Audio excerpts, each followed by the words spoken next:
One Question is brought to you by Turnkey Search, a top industry search firm since 1996.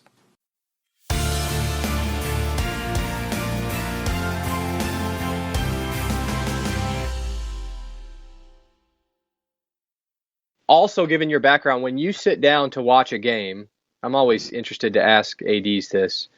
First off, where do you watch from? So that's the first piece of this question. The second part of the question is, if the opposing head coach is someone you haven't seen coach before, and I'm sure you've seen Kim Anderson before, so that's probably a bad example this Saturday at Mizzou. But if it's a coach you haven't seen before, what do you look for on the sidelines from an interaction standpoint, from a game management standpoint, from a instructional standpoint, as the coach points things out to his team on the court? What do you look at when you watch a coach? What stands out to you as effective coaching, or just generally, what are you looking for to understand what that coach is about? Yeah, it's really a good question, Matt. And for a long time, even before I got into this role here at EIU, it's been you watch. At least I watch the game from a different perspective, and a lot of times it's not necessarily what's going on during the game on the floor. It's what is happening on the sideline. When a coach takes a kid out after they've made an obvious mistake, what is that interaction as they come off the floor? What roles do the assistant coaches play? How does a coach handle the adversity and the changes within the game? How do they adapt to different things that are taking place? How do they talk to the officials? All of those things, I think, are things that you really pay attention to, both from what's happening on our bench and our end of the floor, but also you do pay attention to the opposing coach and how they interact with their kids and what's taking place, and how do they use their assistants during a game. And I really pay attention to the demeanor. I think that's really important to get the best out of your kids. Are they just grinders on the kids? Do they allow them to play?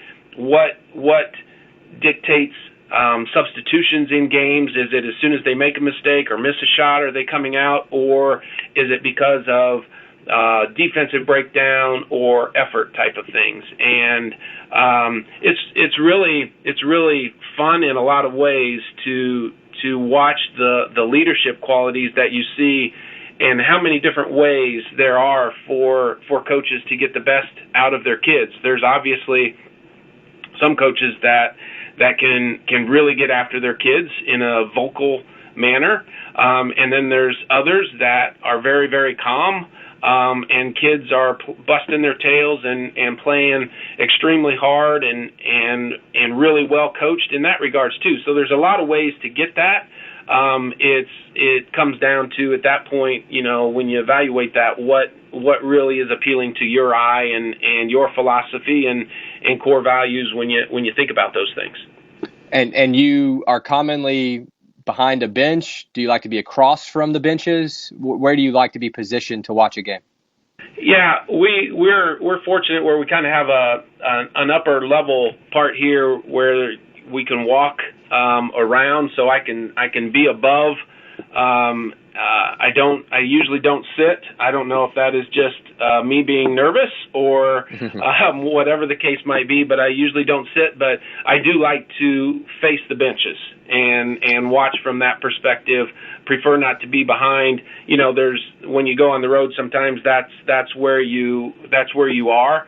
So you get to listen and different things like that. But I'm also fortunate that where my office is at, I can walk out and watch practices very, very easily. And so I also try to do that occasionally, just to see the intensity, the tempo, and different things like that. I think it's just all part of evaluating your programs. And from an overall perspective, you don't want to micromanage that by any means, but just it's good to be able to observe in those situations.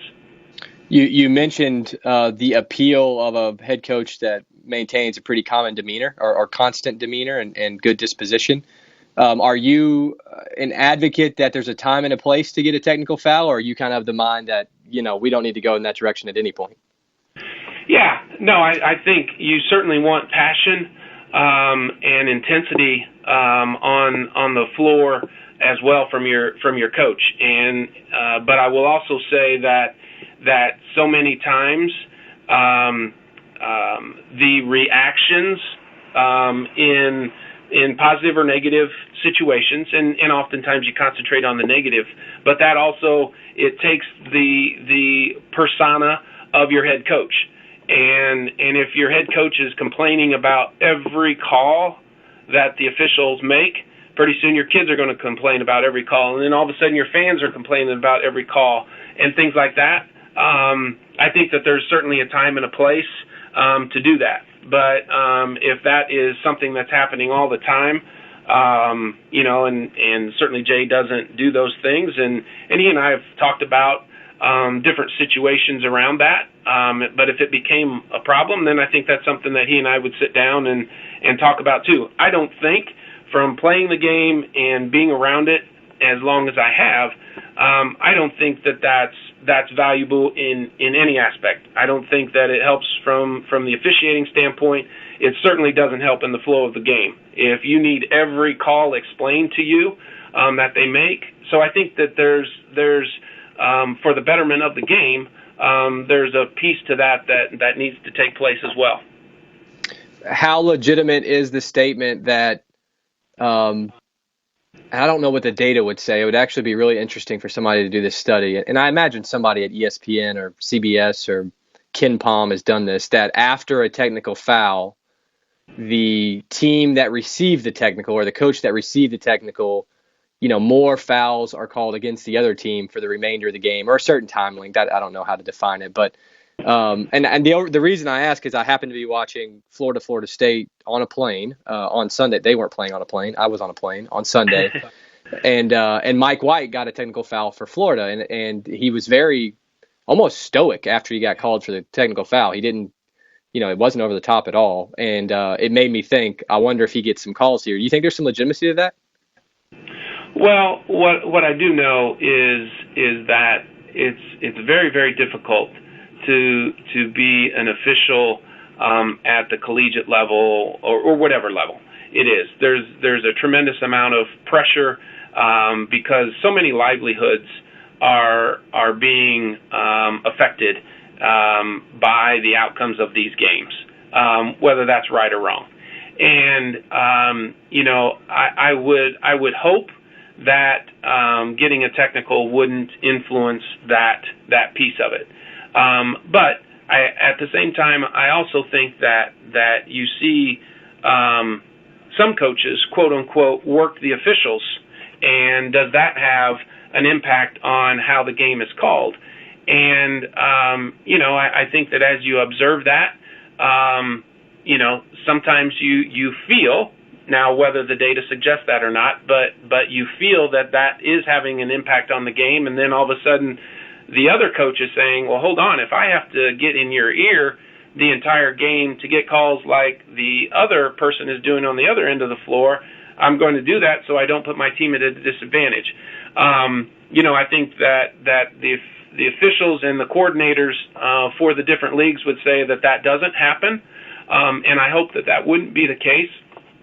But occasionally, certainly, you do feel that is happening, and that's not good for the game either. And I don't know what the real answer to that would be. But we work with our coordinator of officials as athletic directors in the Ohio Valley Conference, and continue to try to have dialogue and feedback to try to find ways to improve the game, because it does add so much entertainment and opportunity that if there's ways that we can continue to improve it, we certainly want to do that too.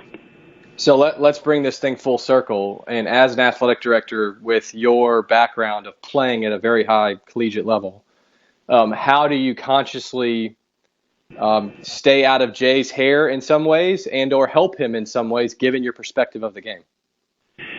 Yeah, I feel very, very blessed with the relationship that I have with Jay. The way our office arrangement is, I see Jay just about every day, and he stops in and we talk after games. We'll talk the day after a game. I absolutely do not try to use my playing experience or experience with the game to apply any additional pressure of what I know about the game per se. But I think that, Jay also knows that I have those experiences, and hopefully our conversations can be productive and positive in a way that provides some help in regards to improving or whatever the case might be. He knows that we can talk at a pretty high level basketball wise after a game, whether it's a win or a loss, and knows that it's just not looking at a stat sheet and having the conversation, that it's based on actually seeing the game and what has taken place, that maybe just looking at the stat sheet wouldn't show. And so, I do feel good about the relationship that we have. I'm not trying to get in his hair, in terms of that, and really breathing down his neck by any means. When I'm watching practices, it's not from hey, I'm up here trying to evaluate what's going on. Some of that is just purely observing and things like that. So we have those conversations. I think they're very productive conversations. I try to let him come to me as opposed to me always going down to his office and checking in. And that way I know he's wanting to have that conversation, doesn't feel like I'm completely in his business with it just because I played the game. And that's today's One Question, brought to you by Turnkey Search, a top industry search firm since 1996. One Question is designed to give D1 Ticker subscribers valuable insights on how executive leaders in college athletics think about key issues on their respective campuses, in their departments, or within their leagues and conferences. One Question is brought to you by Turnkey Search, a top industry search firm since 1996.